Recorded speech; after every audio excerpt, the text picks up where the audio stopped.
Hello everyone, welcome to स्वा education. दोस्तों, आज के इस पर्टिकुलर वीडियो में हम बात करने वाले हैं क्रॉप्स एंड देयर क्लासिफिकेशन के बारे में। फसलें क्या होती हैं, फसलों का वर्गीकरण जो है किस किस तरह से फसलों को अलग अलग वर्गों में बांटा गया है उसके बारे में कंप्लीटली बात करेंगे। कौन सी जो आपकी फसल है वो किस वर्ग के अंतर्गत आती है, किस क्लासिफिकेशन के अंतर्गत आती है, वो हम कंप्लीटली विद एग्जांपल उदाहरणों के साथ जो है यहाँ पर आज के क्लास में बात करने वाले हैं। जैसे कि आपका एमपीपीएससी फूड सेफ्टी ऑफिसर का जो एग्जाम होने वाला है आपका, तो उसमें जो है आपके सिलेबस में दिया गया काफी एक इंपॉर्टेंट टॉपिक्स है क्रॉप्स एंड क्रॉपिंग सिस्टम। तो आज के इस पर्टिकुलर वीडियो में हम बात करेंगे क्रॉप्स एंड क्रॉप्स की क्लासिफिकेशन के बारे में। ओके, कंप्लीटली जानेंगे क्या होती है क्रॉप्स और किसे जो है हम क्रॉप कह सकते हैं, क्रॉप की विशेषताएं क्या क्या रहती हैं, फसलों की विशेषताएं क्या क्या रहती है उसके बारे में बात करेंगे। साथ ही साथ उनका वर्गीकरण जो है किस किस तरह से किया गया है, किन किन श्रेणियों में उन्हें बांटा गया है, वो हम कंप्लीटली बात करने वाले हैं।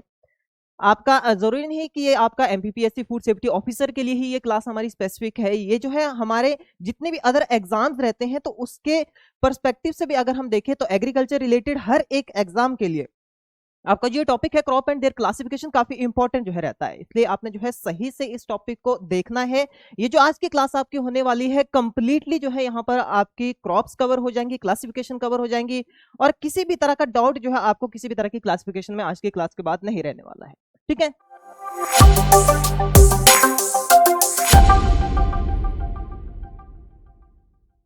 चलिए आगे बढ़ते हैं क्लास में। देखिए शुरू करते हैं सबसे पहले कि फसल क्या होती है, यानी जो क्रॉप है हम किसे जो है क्रॉप कहते हैं, किसे हम फसल कह सकते हैं।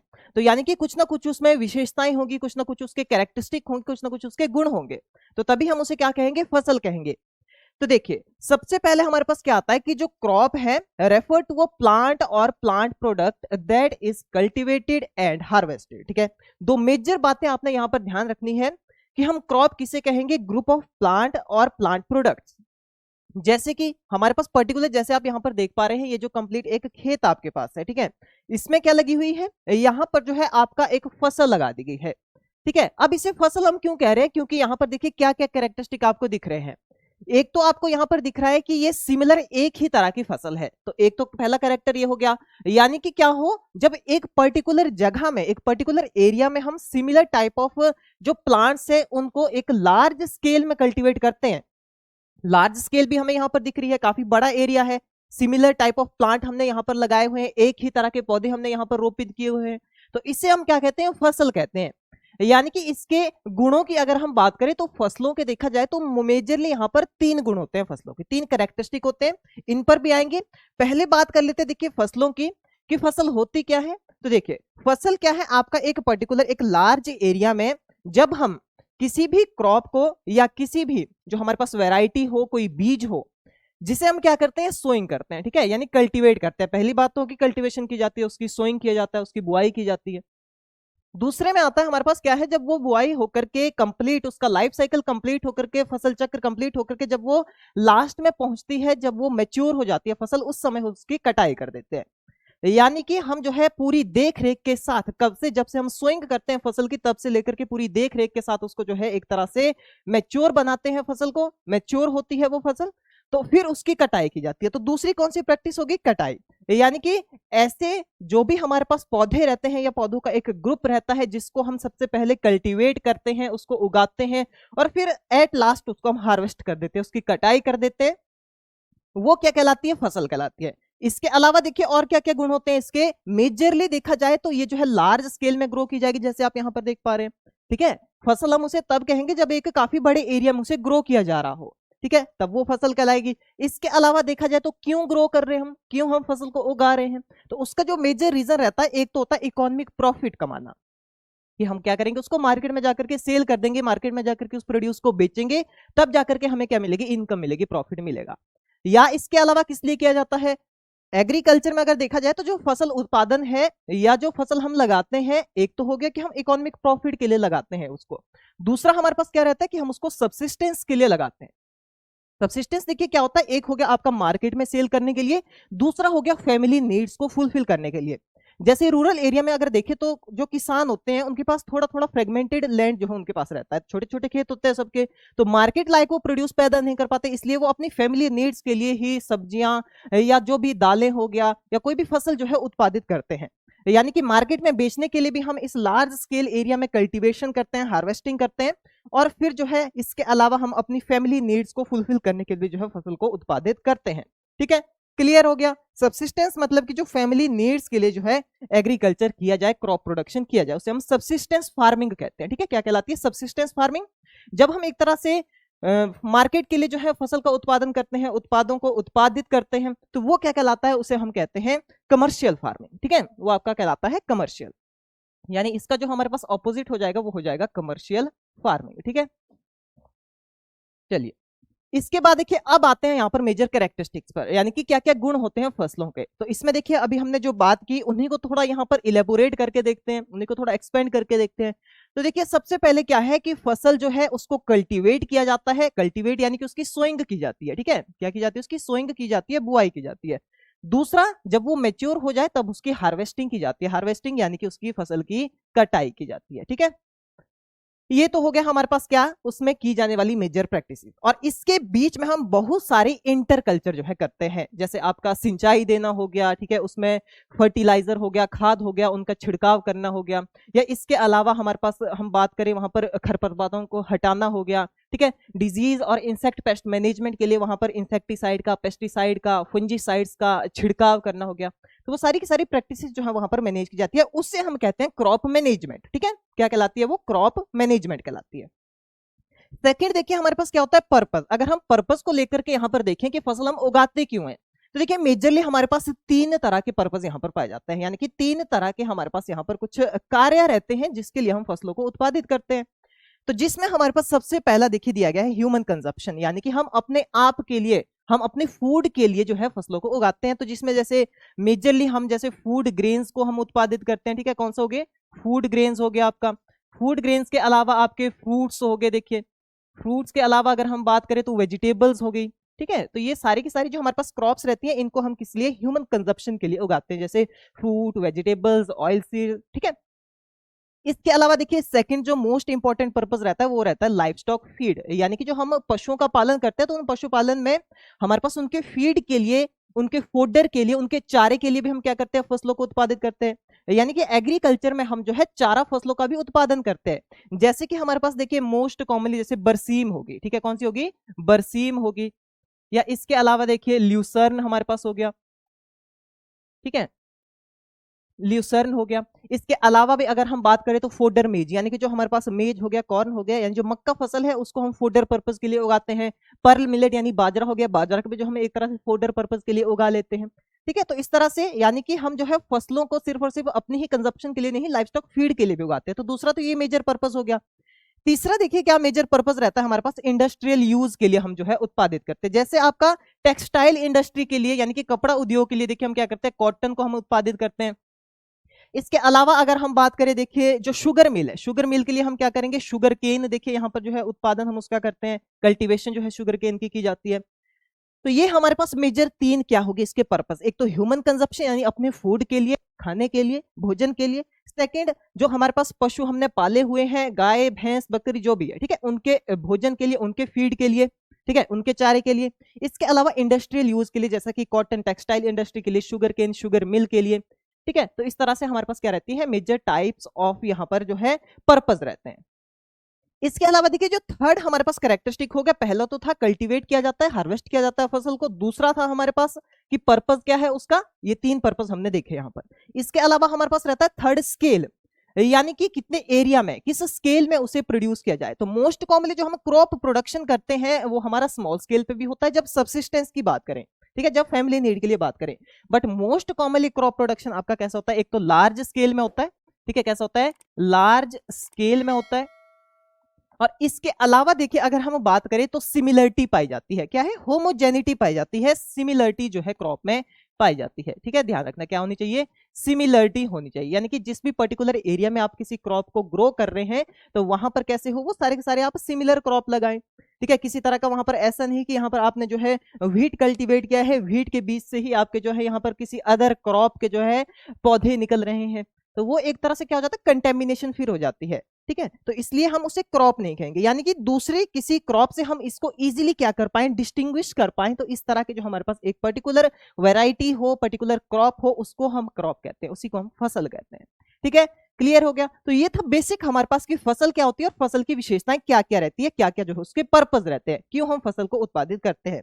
मेजरली जो है हम क्या करते हैं, फसल को उगाते हैं और फाइनली क्या किया जाता है, फसल को हार्वेस्ट किया जाता है। अब जरूरी नहीं सिर्फ और सिर्फ जब तक खेत में है ये तभी ये फसल कहलाएगी। जब जो है इसको हम पोस्ट हार्वेस्ट के बाद इसको जो है पैक करेंगे या इसको जो हम एक तरह से इस्तेमाल करेंगे, ठीक है, तो वो भी आपकी फसल ही कहलाएगी। यानी कि ऐसा नहीं कि जब आप व्हीट को हार्वेस्ट कर रहे हैं तो हार्वेस्ट करने के बाद व्हीट जो है व्हीट नहीं रहेगा, तब भी वो व्हीट ही होगा, तब भी वो फसल ही कहलाएगी। ठीक है, तो इसलिए पहले आपको बताया गया क्या है, प्लांट या प्लांट प्रोडक्ट। ठीक है, दोनों को हम क्या कहते हैं, क्रॉप कहते हैं। क्लियर हो गया। चलिए अब बात करते हैं, देखिए क्लासिफिकेशन ऑफ क्रॉप की, यानी वर्गीकरण ऑफ जो आपका रहता है फसलों का। ठीक है, देखिए डिफरेंट टाइप ऑफ क्लासिफिकेशन हमारे पास रहती है, डिफरेंट बेसिस पर, अलग अलग आधार पर हमारे पास क्लासिफिकेशन है। तो सबसे पहले देखिए शुरुआत करते हैं हमारे पास क्लाइमेट के आधार पर। ठीक है, क्लाइमेट के आधार पर यहां पर हम बात करते हैं। तो क्लाइमेट के आधार पर अगर हम देखें तो मेजरली हमारे पास 3 तरह की फसलें पाई जाती है। एक आपका होता है देखिए टेम्परेट क्रॉप, सेकंड आपका होता है सब ट्रॉपिकल क्रॉप, थर्ड आपका रहता है ट्रॉपिकल क्रॉप। ठीक है, तो इस तरह से हमारे पास क्लाइमेट के अकॉर्डिंग जो है हमारे पास 3 तरह की यहाँ पर क्लासिफिकेशन फसलों की पाई जाती है, 3 वर्गों में बांटा गया है। तो चलिए देखते हैं इनके क्या क्या कैरेक्टरिस्टिक्स है और किन किन एरियाज में जो है हमारे इन क्रॉप्स को जो है ग्रो किया जाता है एक तरह से। जैसे कि हम बात करें जो आपकी टेम्परेट क्रॉप्स है, टेम्परेट क्रॉप आपको ज्यादातर कहां पर मिलती है, हिली रीजन में देखने को मिलती है। ठीक है, किस रीजन में मिलेंगी, हिली रीजन में देखने को जो है आपको कौन सी क्रॉप्स मिलती है, टेम्परेट क्रॉप। क्योंकि जो हिली रीजन है जैसे हिमाचल प्रदेश हो गया, उत्तराखंड हो गया, जम्मू कश्मीर हो गया, ठीक है, तो वो जो ऐसे एरिया हमारे पास रहते हैं जो कैसे हैं, हिली रीजन है, और वहां पर जो क्लाइमेटिक कंडीशन है वो टेम्परेट क्लाइमेटिक कंडीशन पाई जाती है, यानी कि शीतोष्ण जो है वहां पर क्या पाया जाता है, एनवायरमेंट पाया जाता है, यानी कि ठंडा क्लाइमेट, कोल्ड क्लाइमेट जो है वहां का रहता है। तो कोल्ड क्लाइमेट में उगाए जाने वाली जो फसलें हैं वो आपकी क्या कहलाती है, टेम्परेट क्रॉप्स कहलाएंगी, या इन्हें हम क्या कहते हैं, शीतोष्ण फसलें जो है इन्हें कहा जाता है। ठीक है, शीतोष्ण फसलें ये कहलाती हैं। अब देखिए इनमें मेजर हमारे क्या क्या कैरेक्टरिस्टिक रहते हैं कि ये जो है आपका कोल्ड रीजन में ग्रो की जाती हैं, और देखा जाए तो ये जो है जो कूलर क्लाइमेट्स रहते हैं उनको इजीली टॉलरेट कर जाती हैं।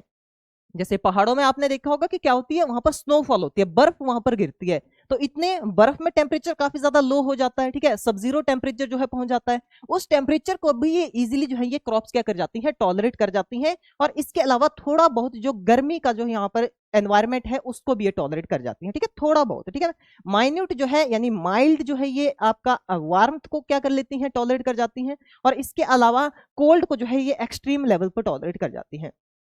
मोस्ट कॉमनली अगर देखा जाए तो जो मिनिमम टेम्परेचर रहता है तो 2 से 3 डिग्री सेल्सियस तक के टेम्परेचर में ये इजीली इनकी ग्रोथ एंड डेवलपमेंट जर्मिनेशन जो है हो जाती है। इसके अलावा अगर बात करें तो मैक्सिमम अगर देखा जाए तो 25 डिग्री सेल्सियस तक का मैक्सिमम टेम्परेचर ये इजीली जो है यहाँ पर टॉलरेट कर जाती है, कोई जो है 30 तक भी टॉलरेट कर जाती है। बट 30 के बाद का जो टेम्परेचर है फिर वो जो है इनके लिए थोड़ा नुकसानदायी होने लग जाता है, वहां पर इनकी जो ग्रोथ है वो रुकना शुरू हो जाती है, चेक होना शुरू हो जाती है, या तो वहां पर उत्पादन फिर कम हो जाएगा, या जो है इसके पौधे की हाइट हो गई, या उसका जो है एक तरह से वेजिटेटिव ग्रोथ होगी, या उस पर किसी ना किसी तरह का इफेक्ट पड़ेगा। इसमें देखिए हम बात करते हैं, पहले तो हमने देखा कि कोल्ड रीजन में जो है ये कूलर क्लाइमेट्स को क्या कर जाती है, इजीली टॉलरेट कर जाती हैं। इसके अलावा देखिए यहाँ पर बात की जाए तो जो एक्सट्रीम टेम्परेचर कंडीशन है या जो कोल्ड टेम्परेचर कंडीशंस हैं उनको ये इजीली टॉलरेट कर जाती हैं। और देखा जाए तो जब एक्सट्रीम विंटर्स होते हैं तो उस समय जो है ये डोरमेंट कंडीशन में चली जाती है, यानी कि इनमें अगर आपने देखा होगा कि जो पत्ते रहते हैं, जैसे हम एग्जांपल लेते हैं एप्पल ट्री का, ठीक है, एप्पल ट्री का एग्जांपल लेते हैं यहाँ पर। तो जैसे ही देखिए यहाँ पर स्नोफॉल होता है तो स्नोफॉल की रिक्वायरमेंट रहती है एप्पल ट्री के लिए, चिलिंग रिक्वायरमेंट जिसे हम कहते हैं, ठीक है, इसको जो है चिलिंग रिक्वायरमेंट की जरूरत होती है ताकि इसके अंदर जो फूड प्रोसेसेस होती हैं फूड डेवलपमेंट की या फूड स्टोरेज की वो जो है प्रॉपर्ली इसमें कंजर्व रहती है, एनर्जी जो है इसमें कंजर्व रहती है। ओके, तो इसलिए इसे चिलिंग की रिक्वायरमेंट रहती है। और इस समय पर अगर बात करें जब जो है विंटर काफी कम हो जाता है, जो टेम्परेचर है काफी कम हो जाता है, काफी डाउन हो जाता है, तो उस समय पर जो है इनमें क्या देखा जाता है, पतझड़ देखा जाता है, यानी कि डेसिडस टाइप नेचर इनका देखा जाता है, ये अपने पत्तों को जो है गिरा देते हैं। ओके, जिसके कारण इनमें जो एनर्जी है वो प्रॉपर्ली अंदर ही कंजर्व रहती है। ओके, तो इस तरह का जो है इनमें देखा जाता है कि डोरमेंट चले जाते हैं, किसी तरह की लीफ या कोई भी फ्लावरिंग जो है इनमें नहीं देखी जाती जब पीक विंटर का सीजन रहता है। ओके, ये रहता है इसमें। अब देखिए कुछ की फीचर्स की बात करें तो हमने बात की यहाँ पर कि ये जो है टेम्परेचर यानी काफी कोल्ड टेम्परेचर और जो फ्रॉस्ट रहती है जिसे हम शीत लहर कहते हैं उसको ये इजीली टॉलरेट कर जाते हैं। एक्सट्रीम कोल्ड का इन पर जो है कोई इंपैक्ट नहीं रहता। दूसरा, डोरमेंसी में जो है ये चले जाते हैं जब एक्सट्रीम विंटर्स की कंडीशन आती है, थोड़े अपने आप को निष्क्रिय कर देते हैं, अपने पत्तों को जो है गिरा देते हैं, ठीक है, ताकि इनकी एनर्जी जो है वहां पर यूज ना हो, यानी कि एक तरह से सुसुप्त अवस्था में ये चली जाती है। ठीक है, इसके अलावा हम बात करें, देखिए thrive in region with distinct seasonal variation, यानी कि ये जो है ऐसे भी पर्टिकुलर रीजन में पाई जा सकती है, या यहां पर अगर थोड़ी बहुत सीजनल वेरिएशन, जैसे हमने बात की कि अगर कोई एक्सट्रीम कोल्ड को देखिए टॉलरेट कर पा रहा है तो उसके लिए 25 डिग्री सेल्सियस का टेम्परेचर टॉलरेट कर पाना काफी ज्यादा टफ है, बट फिर भी जो है इस तरह की विशेष जो क्लाइमेटिक कंडीशन है उनमें ये इजीली एडॉप्ट कर जाती है। ठीक है, क्लियर हो गया। अब देखिए बात कर लेते हैं कुछ एग्जांपल्स की यहाँ पर। तो देखिए फ्रूट्स में हमारे पास जैसे एप्पल हो गया, प्लम हो गया, चेरी, या इसके अलावा देखा जाए तो पियर, ये जो है मोस्ट कॉमनली आपका टेम्परेट रीजन में ग्रो की जाने वाली क्रॉप्स रहती हैं फ्रूट क्रॉप्स में। वहीं पर बात करें, देखिए जो नट क्रॉप्स आपकी रहती हैं जैसे आलमंड हो गया या वॉलनट हो गया, अखरोट हो गया, बादाम हो गया, तो वो ज्यादातर आपका कहां पर पाया जाता है? टेम्परेट रीजन में। हिमाचल प्रदेश, उत्तराखंड और जम्मू कश्मीर के रीजन में जो है ये मोस्ट कॉमनली फ्रूट क्रॉप्स और जो अदर नट क्रॉप्स जो आपकी ग्रो की जाती हैं। तो इन्हीं फसलों को हम क्या कहते हैं? इन्हें जो है टेम्परेट क्रॉप्स जो है कहा जाता है। ठीक है, इसके अलावा देखिए अगर हम बात करें तो बहुत सारी फील्ड क्रॉप भी जो है इन टेम्परेट रीजन में, जैसे कि व्हीट हो गया और बहुत सारी जो दालें रहती है, ठीक है, वो भी जो है इन टेम्परेट रीजन में ग्रो की जाती है और इजीली जो है उनकी ग्रोथ एंड डेवलपमेंट यहाँ पर पर्टिकुलरली हो जाती है। चलिए अब देखिए नेक्स्ट हम बात करते हैं, यहाँ पर ट्रॉपिकल क्रॉप्स आती है हमारे पास। दूसरी कौन सी है? क्लाइमेट के आधार पर हमारे पास दूसरा यहाँ पर वर्गीकरण रहता है ट्रॉपिकल क्रॉप्स का, जिसे हम क्या कहते हैं? उष्णकटिबंधीय फसलें। अब देखिए ट्रॉपिकल क्रॉप की अगर हम बात करें तो ये ऐसी क्रॉप्स हैं जो मोस्ट कॉमनली हिली रीजन में ना उग करके कहां पर उगाते हैं हम इनको? प्लेन रीजन में जो है ये ग्रो की जाती है ज्यादातर। तो ये क्या कहलाती हैं? ट्रॉपिकल कहलाती हैं। यानी कि इनको किस तरह के क्लाइमेट की जरूरत होती है? एक तो हॉट क्लाइमेट की जरूरत होती है, दूसरा जो ह्यूमिड रीजन रहते हैं, यानी कि हॉट एंड ह्यूमिड रीजन और क्लाइमेट की जो है इनको आवश्यकता रहती है। ऐसी क्रॉप्स को हम क्या कहते हैं? यहाँ पर इन्हें जो है कहा जाता है ट्रॉपिकल क्रॉप्स, और ये जो है एक्सट्रीम कोल्ड की कंडीशन को टॉलरेट नहीं कर पाती।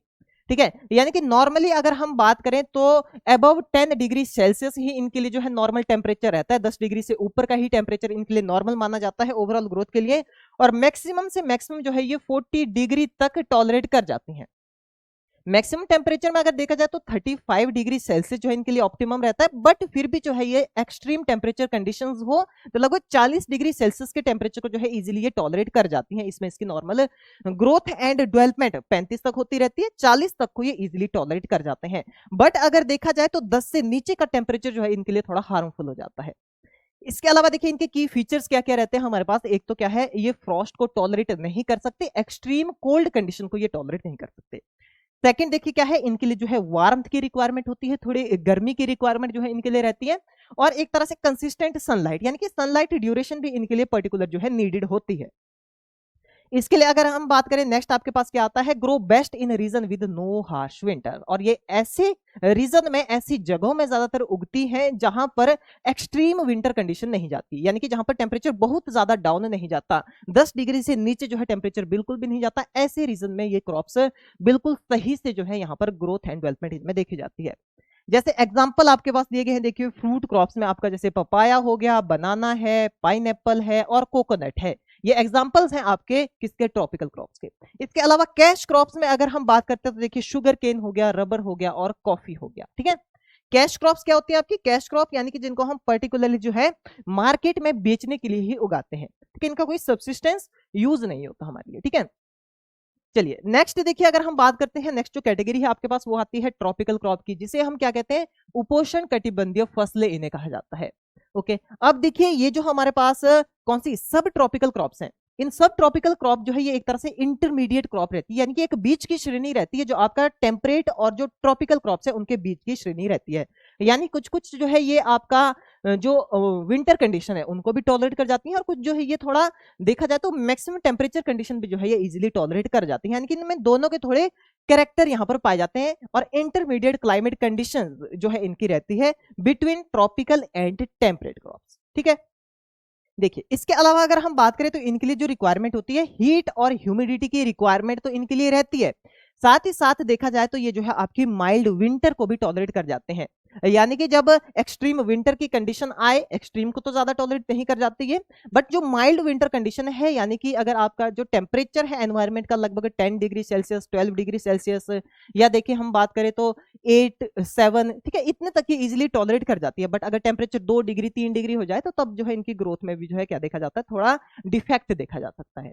ठीक है, यानी कि ये हीट और ह्यूमिड क्लाइमेट में, ठीक है, हॉट और ह्यूमिड क्लाइमेट में तो ये प्रॉपरली ग्रोथ करते ही करते हैं, इसके अलावा थोड़ा विंटर कंडीशन में भी ये इजीली जो है रह पाते हैं। जैसे अगर हम बात करें इनके की फीचर्स की, तो ये जो है थोड़े समय के लिए जो माइल्ड फ्रॉस्ट रहता है, यानी कि कभी शीत लहर चले, कभी जो है बिल्कुल टेम्परेचर कम हो जाए 1-2 दिन के लिए, तो उतने में जो है ये टॉलरेट उसको कर जाती हैं। इसके अलावा हम बात करें तो जो मॉडरेट से लेकर के हाई वार्मथ की जो है रिक्वायरमेंट रहती है, और हाई ह्यूमिडिटी लेवल की जो है इनके लिए रिक्वायरमेंट रहती है। यानी कि जो ह्यूमिडिटी होनी चाहिए, यानी जो हवा में पाई जाने वाली जो नमी की मात्रा जिसे हम ह्यूमिडिटी कहते हैं, वो भी यहाँ पर कैसा होना चाहिए आपका, जो है एक तरह से इसके लिए प्रॉपर अवेलेबल होनी चाहिए। इसके अलावा अगर हम बात करें, देखिए ये जो है आपके किन एरियाज में इजीली ग्रो हो जाती है, तो जो डिस्टिंक्टली वेट और ड्राई एरियाज, ठीक है, दोनों एरियाज में नॉर्मली इन्हें ग्रो किया जा सकता है, जहां पर आपकी वार्म कंडीशन भी हो और माइल्ड विंटर कंडीशन भी हो। यानी कि जहां पर वार्म कंडीशन है, यानी कि सिंपल सी बात है, थोड़ा ड्राई सीजन होगा, और दूसरी तरफ अगर हम बात करें विंटर कंडीशन में, थोड़ा जो है वेट सीजन जो है वहां पर देखा जाएगा। ठीक है, तो इस तरह से अगर हम बात करें तो दोनों तरह के टेम्परेचर को ये थोड़ा माइल्डली क्या कर लेती है, टॉलरेट कर लेती है, जो आपकी सब ट्रॉपिकल क्रॉप्स होती हैं। एग्जाम्पल के लिए देखिए हमारे पास फ्रूट्स में दिया गया है, ऑरेंज है, लीची है, इसके अलावा मैंगो हो गया, और इसके अलावा फिग हो गया। नट क्रॉप्स में अगर हम एग्जाम्पल की बात करें तो कैश्यू नट और पिकान नट हमारे पास इसे एग्जाम्पल रहते हैं। अदर क्रॉप्स में देखा जाए तो आपका जैसे कैश क्रॉप है हमारे पास, टोबैको हो गया और कॉटन हो गया, ये कौन से क्रॉप्स के अंतर्गत आती हैं, ये आपकी सब ट्रॉपिकल क्रॉप्स के अंतर्गत आती हैं। ठीक है, तो ये थी हमारे पास फर्स्ट क्लासिफिकेशन जो आपके क्लाइमेट के बेसिस पे थी। अब हम बात करते हैं, देखिए जो सेकंड टाइप ऑफ क्लासिफिकेशन है वो है हमारी on the basis off season. ठीक है, मौसम के आधार पर जो है हमारे पास ये है। देखिए क्लाइमेट हमारे पास अलग रहता है, और जो सीजन या जो वेदर है वो हमारे पास डिफरेंट रहता है। क्लाइमेट की अगर बात करें तो क्लाइमेट होती है किसी पर्टिकुलर एरिया में जो लॉन्ग टर्म के लिए जो कंडीशंस रहती हैं, वो क्लाइमेटिक कंडीशन कहलाती हैं। जैसे इंडिया में हमने बात की, जैसे जो इंडिया का जो नॉर्दर्न पोर्शन है, हिमालयन पोर्शन है, जहां पर हिमाचल प्रदेश, उत्तराखंड, उत्तर प्रदेश हो गया, ठीक है, इसके अलावा हरियाणा हो गया, तो ये जो रीजन्स है ये किसके अंतर्गत आते हैं, टेम्परेट जोन के अंतर्गत। वैसे ही जो आपके मिडल हो गया, जैसे कि आपका मध्य प्रदेश है, या इसके अलावा जितने भी हमारे मिडल में आने वाले जो भी राज्य रहते हैं, ठीक है, वो किसके अंतर्गत आते हैं, वो आते हैं सब ट्रॉपिकल के अंतर्गत। फिर जो साउथ साइड के जितने भी रीजन हो गए, केरल, तमिलनाडु, ठीक है, कर्नाटका, तो वो तो आपके ट्रॉपिकल के अंतर्गत आते हैं। तो इसी तरह से देखिए यहाँ पर पूरी की पूरी इंडिया को क्लाइमेट के बेसिस पर 3 जोनों में अलग अलग बांटा गया है। तो वो आपका यानी कि काफी बड़ी रीजन को क्या कर रहा है, यानी कि इन सभी राज्यों में लगभग जो है कंडीशन एक जैसी रहती है, जो 3 अलग अलग जोन्स के अंतर्गत आते हैं।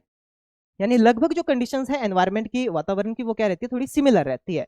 बट अगर हम बात करें, देखिए यहाँ पर किसकी, वेदर की, तो वेदर का क्या मतलब रहता है, वेदर यानी कि जो क्लाइमेट है जो पर्टिकुलरली कुछ कुछ समय में चेंज होता जाता है। जैसे सीजन उसका एक एग्जांपल है, वेदर तो कंप्लीटली जो है ओवरऑल चलता है, बट सीजन क्या होता है, एक ही साल में देखिए 3 नॉर्मल सीजन हमारे पास यहाँ पर रहते हैं।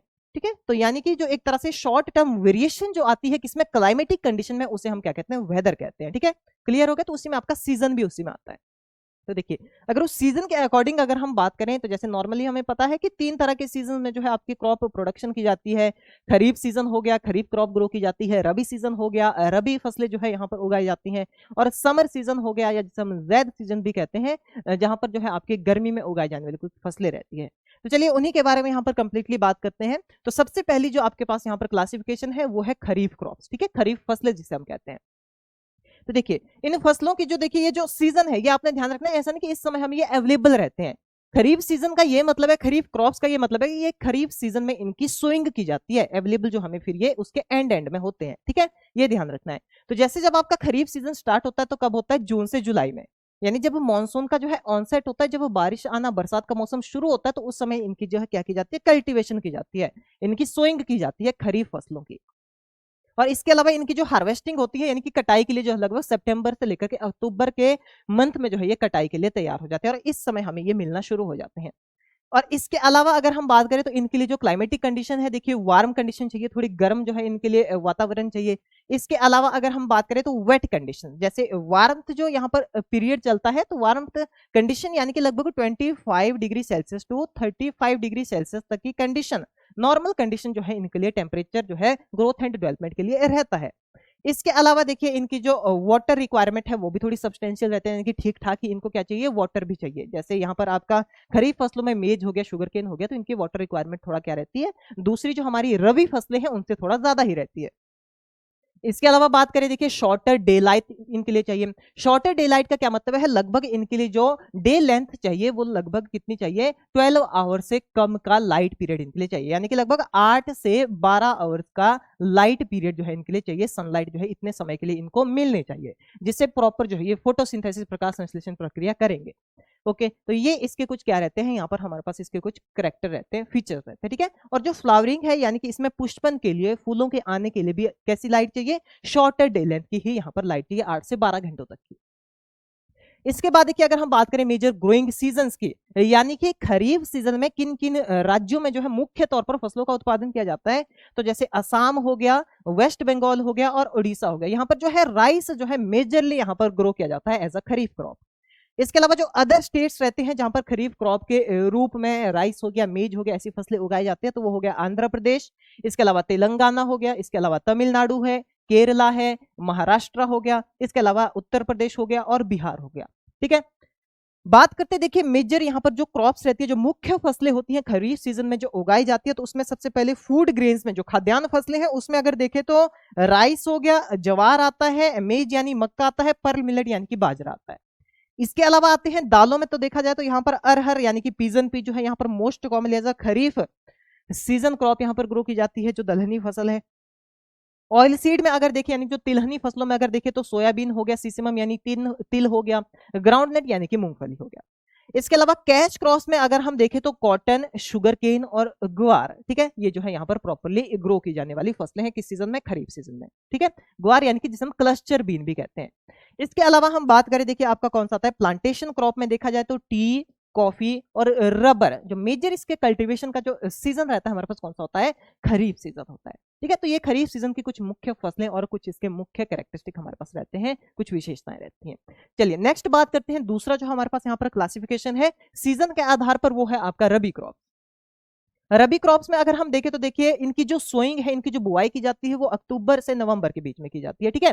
15 अक्टूबर से लेकर के नवंबर तक के बीच में जो है इनकी क्या की जाती है, बुआई की जाती है। अगर आप अक्टूबर के स्टार्टिंग से ही करने लग जाएं तो वो जो है इसकी थोड़ी अर्ली सोइंग कहलाती है, ठीक है। इसके अलावा अगर हम बात करें तो इसका जो हार्वेस्ट हमें मिलता है, जो इसका उत्पाद मिलेगा, कटाई कब होती है इसकी, लगभग जनवरी से फरवरी के समय पर जो है यहाँ पर कटाई होती है। या इसके अलावा देखा जाए तो जैसे हिली रीजन में जब हम रबी क्रॉप्स ग्रो करते हैं तो उनकी कटाई का जो समय है वो चला जाता है आपका अप्रैल तक, ठीक है, कई जगह पर जून तक चला जाता है जब आपका खरीफ सीजन शुरू होने वाला होता है, ठीक है। तो इसके अलावा हम बात करें देखिए इनकी क्लाइमेटिक रिक्वायरमेंट की, तो क्लाइमेट की जो रिक्वायरमेंट है, कोल्ड टेम्परेचर की इनके लिए रिक्वायरमेंट रहती है जो रबी क्रॉप्स है, यानी मिनिमम अगर देखा जाए तो ये 3 से 5 डिग्री सेल्सियस तक के टेम्परेचर को जो है इजिली क्या कर जाती है, टॉलरेट। जैसे हीट है तो काफी इतना 3 से 5 डिग्री सेल्सियस टेम्परेचर इजिली वो टॉलरेट कर जाता है। इसके अलावा मैक्सिमम टेम्परेचर की बात करें तो 25 डिग्री सेल्सियस जो है नॉर्मल मैक्सिमम टेम्परेचर रहता है, जिसमें इसकी ग्रोथ एंड डेवलपमेंट सही से होती रहती है। अगर बात करते हैं देखिए यहाँ पर जो वेदर कंडीशन चाहिए, इसके लिए ड्राई वेदर कंडीशन की जो है रिक्वायरमेंट रहती है, okay, cold temperature, dry weather condition. इसके अलावा देखिए हमारे पास क्या रहता है यहाँ पर, लॉन्गर डे ड्यूरेशन, यानी कि देखा जाए तो लगभग 14 आवर से ज्यादा की लाइट, ठीक है, 14 आवर से ज्यादा की लाइट की रिक्वायरमेंट इसके लिए रहती है, जिसमें इसकी प्रॉपर वेजिटेटिव ग्रोथ भी होती है और जो फ्लावरिंग है यानी जो पुष्पन इसमें होता है वो भी इसी लाइट रिक्वायरमेंट के बेसिस पर यहाँ पर देखा जाता है, ठीक है। इसके अलावा देखिए यहाँ पर बात करें क्लाइमेट एंड कंडीशन की, तो हमने देखा कि विंटर मंथ्स जो इसके लिए मोस्ट रिक्वायर्ड रहते हैं, और इन्हीं विंटर मंथ्स में अगर हम बात करें तो ये ज्यादातर, अगर हम इनको जो आपकी रबी फसलें हैं ये ज्यादातर आपकी देखिए नॉर्दर्न जो हमारे रीजन है, ठीक है, नॉर्दर्न रीजन में मोस्ट मेजरली ग्रो की जाती है, यानी कि जो टेम्परेट रीजन है वहां पर ज्यादातर ये ग्रो की जा रही है। तो इसलिए यहाँ पर जो रेनफॉल रिसीव होती है वो किससे रिसीव होती है आपकी, वो होती है वेस्टर्न टेम्परेट साइक्लोन से, जिसे हम वेस्टर्न डिस्टर्बेंसेस भी कहते हैं, ठीक है, उससे जो है यहाँ पर रेनफॉल रिसीव होती है। और यहाँ पर मेजरली जो है ये क्रॉप्स इन रीजन में देखा जाए तो ज्यादातर हिमाचल प्रदेश हो गया, जम्मू कश्मीर हो गया, उत्तराखंड हो गया, इन रीजन में जो है as a rain fed crop जो है इन्हें उगाया जाता है, यानी कि वर्षा पर आश्रित जो है ये खेती रहती है। इसके अलावा देखिए हम बात करें मेजर जो ग्रोइंग स्टेट हमारे पास यहाँ पर है, मेजर ग्रोइंग स्टेट में आपके कौन कौन से होता है, पंजाब हो गया, हरियाणा हो गया, हिमाचल प्रदेश है, जम्मू कश्मीर है, उत्तराखंड है और उत्तर प्रदेश है, यानी कि नॉर्दर्न हिल्स, जिसमें आपके उत्तराखंड, हिमाचल प्रदेश और जम्मू कश्मीर आता है, और नॉर्दर्न प्लेन्स यानी कि जिसमें आपका उत्तर प्रदेश हो गया, पंजाब हो गया, हरियाणा हो गया। इन रीजन में जो है मेजर ये रबी क्रॉप्स जो है ग्रो की जाती है, ठीक है। और इसके अलावा देखिए यहाँ पर हमारे पास क्या रहता है कि जो वाटर रिक्वायरमेंट की अगर हम बात करें तो खरीफ फसलों से इसकी जो वाटर रिक्वायरमेंट होती है, पानी की जो नीड होती है, वो खरीफ फसलों से थोड़ी कम होती है। साथ ही देखिए अगर हम बात करें यहाँ पर जो मेजर क्रॉप कौन कौन सी आती है, फूड ग्रेन्स, कौन से, व्हीट हो गया, बार्ले हो गया, ओट हो गया। तो आप ये भी जानते हैं जो ग्रीन रेवोल्यूशन है, तो ग्रीन रेवोल्यूशन में व्हीट का जो है काफी इंपॉर्टेंट योगदान रहा, ठीक है, हरित क्रांति में। तो वो किस रीजन में मेजरली रहा, आपका इन्हीं नॉर्दर्न प्लेन रीजन में, जिसमें आपका उत्तर प्रदेश आता है, पंजाब आता है, हरियाणा आता है, और इसके अलावा राजस्थान का भी कुछ एरिया आता है, जिसका मेजर कंट्रीब्यूशन है रबी सीजन का किसमें रहा, ग्रीन रेवोल्यूशन में रहा, हरित क्रांति में रहा। इसके अलावा हम बात करें देखिए पल्सिस की, तो पल्सिस में आपका पी हो गया यानी मटर, और ग्राम यानी कि चना हो गया। इसके अलावा बात करें ऑयल सीड में, यहाँ पर मस्टर्ड यानी सरसों, और लिनसीड जो है यानी कि अलसी यहाँ पर ग्रो की जाती है। ये यहाँ पर मुख्य फसलें रहती है इस सीजन की। चलिए नेक्स्ट बात करते हैं, जो अगला हमारे पास सीजन है ये आता है समर सीजन, या इसमें हम जो क्रॉप ग्रो करते हैं वो कौन सी होती है, समर क्रॉप, या उन्हें हम जैद क्रॉप या जैद फसलें उन्हें कहा जाता है। तो देखिए मैक्सिमम अगर हम बात करें तो मेजरली तो जो कमर्शियल लेवल पर किए जाते हैं ज्यादातर एरिया में, वो आपका या तो खरीफ या तो रबी किया जाता है। बट यहाँ पर एक जो हमारे पास बीच में एक इंटरमीडिएट टाइम बचता है, जिसमें अदर जो फसलें हैं वो नहीं लगाई जाती। कई जो किसान रहते हैं, कमर्शियल जो यहाँ पर फार्मर रहते हैं, वो जो है इस सीजन में अपने खेत को फैलो छोड़ देते हैं, खाली छोड़ देते हैं, ओके। बट कुछ जो किसान है वो क्या करते हैं, वेजिटेबल प्रोडक्शन करते हैं। तो ज्यादातर जो हमारे पास समर क्रॉप में या समर सीजन में जो कल्टीवेशन की जाती है वो वेजिटेबल्स की ही की जाती है। जैसे कि मुख्य तौर पर आपके कुकुरबिटेशियस जो वेजिटेबल रहते हैं, जिसमें कि आपका कुकुम्बर हो गया, पंपकिन हो गया, ठीक है, या जो जितने भी गॉर्ड्स हमारे पास रहते हैं, बॉटल गार्ड हो गया या बीटर गॉर्ड हो गया, ठीक है, तो वो कौन सी होती है, समर वेजिटेबल्स रहती हैं। तो इसमें देखिए अगर हम बात करें तो काफी शॉर्ट सीजन ये रहता है, और रबी और खरीफ सीजन के बीच का जो समय बच जाता है, यानी कि फरवरी से लेकर के जो जून तक का समय होता है, तो उस समय में जो है इसको यूटिलाइज किया जाता है लैंड को, और इन फसलों को जो है उगाया जाता है। यानी कि इनकी जो सोइंग है आपका रबी सीजन कंप्लीट होने के जस्ट बाद की जाती है, और जो आपका खरीफ सीजन है उसके शुरू होने से पहले पहले जो इसकी क्या हो जाती है, हार्वेस्टिंग हो जाती है, यानी कि थोड़ी शॉर्ट ड्यूरेशनल क्रॉप्स यहाँ पर ग्रो की जाती हैं। साथ ही देखिए अगर हम बात करें तो इनकी जो रिक्वायरमेंट होती है, कैसे, वार्म सीजन इनके लिए चाहिए, ड्राई वेदर कंडीशन इनके लिए चाहिए, और लॉन्गर डे लेंथ की जो है इनके लिए भी रिक्वायरमेंट रहती है, यानी कि मोर देन 14 आवर्स की, ठीक है, मोर देन 40 आवर्स। इसके अलावा देखिए हम बात करें यहाँ पर, ये जो है मोस्ट कॉमनली आर्टिफिशियल इरिगेशन के थ्रू ही कल्टीवेट की जाती है, यानी कि इन फसलों में हमें किसी तरह का रेन फेड डिपेंडेंसी नहीं होती, हमें जो है यहाँ पर सिंचाई करनी रहती है, ठीक है, आर्टिफिशियली जो यहाँ पर इरिगेशन देनी रहती है। इसमें अगर हम मेजर ग्रुप्स ऑफ क्रॉप्स को देखें तो आपका फ्रूट में क्या आते हैं, वाटरमेलन हो गया, मस्क मेलन हो गया, स्ट्रॉबेरी हो गया। इसके अलावा वेजिटेबल्स में हमारे पास जैसे कुकुम्बर है, बीटर गॉर्ड है, पंपकिन है, ठीक है, ये फसलें उगाई जाती है। इसके अलावा पल्सेस में अगर देखा तो अरहर है या मसूर यानी लेंटिल है। इसके अलावा बात करें देखिए अदर जो क्रॉप्स है उसमें जो हम क्लस्टर बीन यानी ग्वार ग्रो कर सकते हैं, साथ ही शुगर केन या फोडर क्रॉप जो है इस सीजन में उगाई जा सकती है, ठीक है। तो ये डिफरेंट टाइप ऑफ क्रॉप्स जो है हमारे पास समर क्रॉप्स कहलाती हैं। क्लियर हो गया। अब देखिए नेक्स्ट हम क्लासिफिकेशन की बात करते हैं, classification based on life cycle. काफी इंपॉर्टेंट क्लासिफिकेशन आपके लिए ये भी रहती है, यानी कि जो लाइफ साइकिल के बेसिस पर जो हमारे पास क्लासिफिकेशन दी गई है, मोस्ट कॉमनली 3 भागों में यहाँ पर इसे क्लासिफाई किया गया है। जैसे लाइफ साइकिल का मतलब क्या होता है, जीवन चक्र जिसे हम कहते हैं, ठीक है। जीवन चक्र जैसे अगर हम ह्यूमंस की बात करें तो ह्यूमन का जीवन चक्र क्या है, बर्थ होना और डेथ होना और जीवन चक्र समाप्त। क्रॉप्स के केसेस में अगर हम बात करें तो क्रॉप क्या है, यहाँ पर प्रॉपरली सबसे पहला जो हमारे पास प्राइमरी इनपुट होता है, जो प्राइमरी स्टेज होती है वो होता है सीड यानी कि बीज होता है। तो जब से हम किसी सीड की सोइंग करते हैं और वापस उस फसल से फिर से जब हमें बीज मिलता है, ठीक है, जर्मिनेशन होगी उसकी, जर्मिनेशन के बाद वहां पर सीडलिंग डेवलपमेंट होगी, उससे पौध बनेगा जर्मिनेशन होकर के, अंकुरण होकर के, उसके बाद जो है कंप्लीट प्लांट क्या हो जाएगा, यहाँ पर मैच्योर हो जाएगा। फिर जाकर के हमारे पास क्या मिलेगा, उस मैच्योर प्लांट से हमें सीड प्राप्त होगा, बीज प्राप्त होगा। उसी बीज को हम फिर से क्या करते हैं, ग्रो करते हैं। यानी जब से हमने सीड की सोइंग की और वापस कितने समय बाद जो हमने उस क्रॉप ने हमें सीड दिया, बीज वापस दिया, तो वो उसका क्या कहलाता है, फसल चक्र कहलाता है, या उसे हमें उसका जीवन चक्र कहते हैं, ठीक है। तो इसमें अगर हम बात करें तो मेजरली 3 ग्रुप्स हमारे पास यहाँ पर फसलों के होते हैं। तो देखिए कौन कौन से रहते हैं इसमें। अगर हम बात करें तो जो सबसे पहला आता है वो आता है हमारे पास एनुअल क्रॉप। एनुअल क्रॉप यानी जो वार्षिक फसलें कहेंगे, ठीक है। क्या कहेंगे, वार्षिक फसलें इन्हें हम कहेंगे।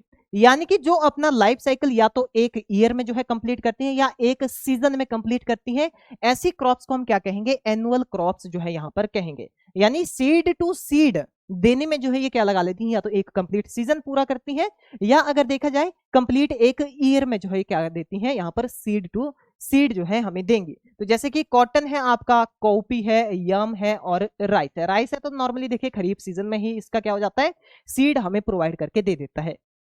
ठीक है, नेक्स्ट देखिए हम बात करते हैं यहां पर आपके पास कौन सी आती है, बाइनियल क्रॉप। बाइनियल यानी कि जो द्विवार्षिक होंगी, द्विवार्षिक यानी कि या तो ये 2 सालें लेंगी या जो है 2 सीजन में इनका लाइफ साइकिल क्या हो जाता है, कंप्लीट हो जाता है। सीड टू सीड जो हमें या तो 2 सीजन में या 2 सालों में मिल जाएगा, जिसमें अगर जो पर्टिकुलर एक सीजन होगा वहां पर इसकी वेजिटेटिव ग्रोथ देखी जाएगी। ठीक है, और दूसरा जो सीजन रहेगा वहां पर इसकी फ्लावरिंग होगी, फिर इसमें बीज बनेगा और फाइनली हमें जो है सेकंड सीजन में क्या मिल जाएगा, बीज मिल जाएगा। जिसमें हमारे पास एग्जांपल आता है देखिए कसावा यानी टेपियोका भी जिसे हम कहते हैं, पेपर हो गया, इसके अलावा अनियन हो गया, कैरेट हो गया और जिंजर हो गया। देखिए नॉर्मली अगर हम बात करते हैं तो अनियन हो गया, कैरेट हो गया, जिंजर हो गया, इनको हम एक ही सीजन में क्या कर लेते हैं, हार्वेस्ट कर लेते हैं। मोस्ट कॉमनली एग्जांपल आप समझेंगे अनियन और कैरेट से, यानी अनियन और कैरेट को हम पहले ही क्या कर देते हैं, एनुअली हम इनको हार्वेस्ट कर देते हैं। बट हमने पहले ही आपको इसलिए क्लियरली बताया कि जो लाइफ साइकिल है वो क्या होता है, सीड टू सीड, वो आपका लाइफ साइकिल होता है। बट हम जो है इसको किस में यूज करते हैं, अनियन का हम बल्ब यूज कर लेते हैं, सीड प्रोडक्शन उसमें होने नहीं देते। बट अगर उसको फील्ड में वैसे ही छोड़ दिया जाए, उसका बल्ब हम ना निकालें और सीड प्रोडक्शन के लिए उसको छोड़ा जाए, तो वो नेक्स्ट पूरा का पूरा सीजन ले लेता है। ठीक है, तो इसीलिए वो क्या कहलाता है, बाइनल कहलाता है। इसके अलावा कैरेट हो गया या रेडिश हो गया, वो भी आपकी बाइनल फसलों के अंतर्गत आती है। ठीक है, इसके अलावा हम बात करते हैं देखिए पेरिनियल क्रॉप्स। पेरिनियल क्रॉप्स जैसे मान लीजिए हमारे पास जो है एप्पल ऑर्चर्ड लगा हुआ है, मैंगो ऑर्चर्ड लगा हुआ है, यानी कि यहां पर हमारे पास जो है मल्टीपल प्रोड्यूस मिल सकते हैं और बहुवर्षीय जो है ये हमारे पास फसल रहती है। ऐसा नहीं कि हम जो है मैंगो के एक बार हमने ट्री लगाए अगली साल नई प्लांटेशन करनी पड़ेगी, नहीं रहता ऐसा। तो यानी कि यहाँ पर अगर हमारे पास एक बार हम प्लांटेशन करते हैं तो काफी सालों तक जो है वो हमें प्रोड्यूस प्रदान करता है। ठीक है, उत्पाद देता है। ऐसी फसलों को हम क्या कहते हैं, पेरिनियल क्रॉप्स जो है उन्हें कहा जाता है। यानी कि मोर देन 2 ईयर्स जो भी हमारे पास रहते हैं उन्हें पेरिनियल क्रॉप्स जो है कहते हैं। जैसे कि ऑरेंज हो गया, देखिए कोकोआ हो गया, कोकोनट हो गया, क्या कहलाते हैं, पेरिनियल क्रॉप्स जो है इन्हें कहा जाता है। वैसे ही नॉर्मली अगर हम बात करें जो चिली है, ब्रिंजल है, वो भी आपकी पेरिनियल क्रॉप्स के अंतर्गत आती हैं। ठीक है, चिली और ब्रिंजल भी जो है आपकी पेरिनियल क्रॉप्स के अंतर्गत आती है। यानी कि अगर आप उनके प्लांट्स को उखाड़ करके ना फेंके और प्रॉपर जो उनको प्रोटेक्ट करके रखें, तो नेक्स्ट सीजन में फिर से उनमें फ्लावरिंग होगी, फिर से जो है उनमें फसल लगेगी। तो वो भी कैसी आपकी पेरिनियल है और उसमें हम मल्टीपल हार्वेस्ट जो है ले सकते हैं सीजन बाय सीजन। ठीक है, क्लियर हो गया। नेक्स्ट देखिए हम बात करते हैं अगली जो क्लासिफिकेशन है आपकी, वो है classification of crops based on morphology. ठीक है, मॉर्फोलॉजी का क्या मतलब होता है, शेप, साइज एंड स्ट्रक्चर। ठीक है, वो मिलकर के क्या बनाता है आपका मॉर्फोलॉजी, यानी कि जो दैहिक आकार है, दैहिक संरचना जो रहती है उसे मॉर्फोलॉजी कहते हैं। तो देखिए फसलों में हमने देखा है कि अलग अलग तरह के क्या पाए जाते हैं, कैरेक्टरिस्टिक पाए जाते हैं। तो मेजरली 2 तरह के इसी वर्गों में इस तरह से फसलों को बांटा गया है, जिसमें पहला आता है हमारे पास कौन सा, मोनोकॉटिलिडन। दूसरा आता है हमारे पास डाइकोटिलिडन। ठीक है, मोनोकॉटिलिडनस क्रॉप्स जिन्हें हम एक बीजपत्री फसल भी कहते हैं। दूसरी हमारे पास आती है डाइकोटिलिडनस क्रॉप जिन्हें हम द्विबीजपत्री फसल भी कहते हैं। प्लांट्स देखिए क्लियरली आपको यहाँ पर विजिबल है, ये हमारा मोनोकॉट प्लांट है और ये हमारे पास डाइकॉट प्लांट है। चलिए अब देखिए आप पहचानेंगे कैसे कि कौन सी आपकी मोनोकॉट क्रॉप है, कौन आपकी डाइकॉट क्रॉप है। तो देखिए इसमें मेजरली अगर हम कैरेक्टर्स को लेकर के चलें तो हम जो है यहाँ पर कैरेक्टर देखेंगे कि कौन से रूट के कैरेक्टर देखते हैं, दूसरे जो हम यहाँ पर लीफ के कैरेक्टर देखते हैं, प्लांट के कैरेक्टर देखते हैं। तो जैसे कि सबसे पहले अगर हम बात करें यहाँ पर जो हम रूट के कैरेक्टर देखते हैं, ठीक है, प्लांट के केस में बात की जा रही है, बीजों के केस में हम अभी बात नहीं कर रहे हैं। प्लांट के केस में यानी कि अगर पौधा ही आपके पास दे दिया जाए और कह दिया जाए कि इसमें पहचानो ये आपका एक बीजपत्री है या द्विबीजपत्री है, तो उसके लिए कुछ कैरेक्टर हम देखेंगे रूट्स के और किसके, लीव्स के। देखिए जो मोनोकॉट होती है, मोनोकॉट में अगर हम बात करें तो मोनोकॉट में आपकी जो लीव्स होती है इस तरह की रहती है। ठीक है, कैसी रहती है आपकी, इस तरह की पत्तियां जो है मोनोकॉट्स की पाई जाती हैं। यानी कि यहाँ पर कैसी होंगी, ये थोड़ी नैरो पत्तियां होती है, थोड़ी तंग होती हैं और नुकीली जो है ये एंड से रहेंगी और काफी ज्यादा लंबी पत्तियां होंगी। जैसे आपने मेज में देखा होगा, शुगर केन में देखा होगा, राइस में देखा होगा, व्हीट में देखा होगा, सारी की सारी कैसी है, मोनोकॉट है। ठीक है, इस तरह की इसमें क्या पाई जाती है, पत्तियां। और इसमें जो वेन्स है यानी कि पत्तियों में जो आपका यहाँ पर वेस्कुलर टिश्यूज जो रहते हैं, ठीक है, जो जाइलम और फ्लोएम का एक नेटवर्क चलता है, वेन्स के थ्रू जाता है। यहाँ पर अलग अलग क्या पाई जाती है, वेन्स पाई जाती हैं। तो इन वेन्स की जो अरेंजमेंट होती है उसे हम विनेशन कहते हैं कि किस तरह से वो यहाँ पर अरेंज है। तो इस पत्तियों में अगर देखा जाए तो पैरेलली अरेंज होती है। कैसी होती है वो? पैरेलली जो है वहां पर अरेंजमेंट रहती है, पैरेलल विनेशन जो है इसमें पाई जाती है। ठीक है, ध्यान रखना, यानी कि जैसे एक वेन होगी, ये दूसरी वेन होगी, ये थर्ड वेन होगी, तो पैरेलली है। और मोस्ट कॉमनली ज्यादातर कैसा पाया जाता है? Convergent parallel विनेशन। कैसी है? कन्वर्जेंट पैरेलल विनेशन जो है यहां पर पाई जाती है। यानी कि यहां पर देखिए ये वेन्स यहां से शुरू होकर के लास्ट में फाइनली क्या हो जाती है? कन्वर्ज हो जाती है। बहुत सारी ऐसी भी क्रॉप्स रहती है जिसमें डाइवर्जेंट वेरिएशन देखिए पाई जाती है। जैसे बनाना का आपने लीफ देखा होगा, जो बनाना का यानी कि जो केले का पत्ता होता है, देखिए कुछ इस तरह का जो है रहता है। ठीक है, कुछ इस तरह का रहता है, उसमें जो है विनेशन तो उसमें भी पैरेलल पाई जाती है, उसकी इस तरह की वेन्स रहती है। बट अगर हम बात करें तो ये कैसी है? डाइवर्जेंट, यानी कि कहीं पर जाकर के मिल नहीं रही है, तो इसे हम कहते हैं डाइवर्जेंट पैरेलल विनेशन। बट जो मोनोकॉट में पाई जाती है ये आपकी किस तरह की होती है? कन्वर्जेंट पैरेलल विनेशन रहती है, जो वेन्स आपस में लास्ट में जाकर के क्या हो जाती है? फ्यूज हो जाती हैं। ठीक है, एक तो ये कैरेक्टर हो गया मोनोकॉट का। दूसरा अगर हम कैरेक्टर की बात यहां पर करें, इसमें जो रूट सिस्टम पाया जाता है वो होता है फाइब्रस रूट सिस्टम। जैसे आप यहां पर देख पा रहे हैं, कैसा है? फाइब्रस रूट सिस्टम, यानी कि जो रूट है वो बिल्कुल रूट हेयर्स की तरह होती है, काफी पतली पतली होती है और गुच्छे में होती है, बंच में होती है रूट्स इसकी। कैसी? फाइब्रस रूट इन्हें तभी कहा जाता है, रेशेदार जो है जड़ें इसकी होती है। ठीक है, दूसरा ये कैरेक्टर। अब बात करते हैं बीजों की, तो इसका जो बीज है, देखिए बीज किस तरह का रहता है? मोस्ट कॉमनली बीज को हम दो बराबर भागों में नहीं बांट सकते। जैसे ये मेज का सीड है, तो ये मेज का सीड जो है प्रॉपरली एक ही तरह का सीड कोट से एनक्लोज होती है और बराबर दो भागों में से नहीं बांटा जा सकता। तो ये कुछ पर्टिकुलर कैरेक्टर रहते हैं किसके? हमारे पास जो मोनोकोटिलिडनस क्रॉप्स रहती हैं, जिसमें हमारे पास एग्जांपल है मेज, राइस, मिलेट्स हो गए, व्हीट हो गया, ऑयल पाम हो गया और ग्रासेस हो गया। ठीक है, चलिए दूसरी बात करते हैं डाइकोटिलिडनस क्रॉप्स की। तो सिमिलर इन्हीं कैरेक्टर्स को लेकर के चलते हैं। तो सबसे पहले जो लीफ के कैरेक्टर है, पत्ती किस तरह की पाई जाती है? देखिए इस तरह की जो है डाइकोटिलिडनस की लीफ रहती है। ठीक है, नॉर्मली जो है डाइकोट की जो लीफ है वो इस तरह की रहती है। ठीक है, और ये जो वेन्स का नेटवर्क होता है तो कैसी है? ये नेट वेन्स है, यानी कि क्रिस क्रॉस वे में पाई जा रही है, ना इस तरह से बिल्कुल पैरेलल है, ना कन्वर्जेंट है, ना डाइवर्जेंट है। कैसी है ये आपके पास? बिल्कुल जो है एक तरह से क्रिस क्रॉस वे में जो है फैली रहती है पूरी की पूरी पत्ती के ऊपर। तो ये जो है डाइकोट में लीफ से पहचानने का हमारे पास एक जरिया रहता है। सेकेंडली अगर हम बात करते हैं, ठीक है, तो इसका जो सीड है हमारे पास, सीड को जो है दो बराबर भागों में बांट सकते हैं। जैसे कि हमारे पास मान लीजिए जो एक तरह से चने का सीड है, मान लीजिए, ठीक है, चने का सीड है, तो नॉर्मली जो है ये दो भागों में इजीली हम क्या कर सकते हैं? इसको बांट सकते हैं।